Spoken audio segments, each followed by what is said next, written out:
বৈষম্য বিরোধী ছাত্র আন্দোলনের কেন্দ্রীয় কমিটি বাদে সারা দেশের সব কমিটি স্থগিত ঘোষণা করা হয়েছে। চাঁদাবাজির দায়ে নেতাকর্মীদের গ্রেপ্তার ইস্যুতে রোববার রাজধানীর শাহবাগে বৈষম্য বিরোধী ছাত্র আন্দোলনের জরুরি সংবাদ সম্মেলনে এই সিদ্ধান্তের কথা জানানো হয়।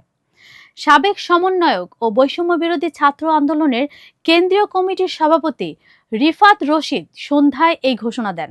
তিনি বলেন, গতকাল সহ বিগত দিনগুলোর বেশ কয়েকটি ঘটনায় আমরা দেখেছি বৈষম্য বিরোধী ছাত্র আন্দোলনের ব্যানারকে ব্যবহার করে অনেক ধরনের অপকর্ম করার চেষ্টা করা হয়েছে এবং হচ্ছে।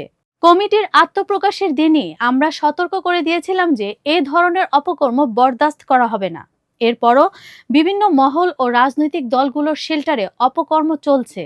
তাছাড়া দেখা যাচ্ছে জুলাই যোদ্ধাদের কেউ কেউ বিপদগামী হয়েছে। এই মুহূর্তে বিষয়টি ভিজিবলি নিয়ন্ত্রণ করা আমাদের পক্ষে প্রায় অসম্ভব। তাই অর্গানোগ্রামের জরুরি মিটিংয়ে উপস্থিত 4 জন সম্মিলিতভাবে একটি সিদ্ধান্ত নিয়েছি। তা হলো, বৈষম্য বিরোধী ছাত্র আন্দোলনের কেন্দ্রীয় কমিটি ব্যতীত সারা দেশে সব কমিটির কার্যক্রম আজ থেকে আনুষ্ঠানিকভাবে স্থগিত করা হলো।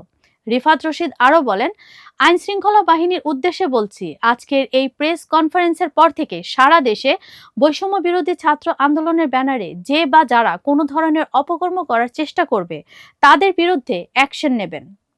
এ বিষয়ে আমাদের সহযোগিতা চাইলে আমরা আইনের প্রতি শ্রদ্ধাশীল থেকে সার্বিক সহযোগিতা করব।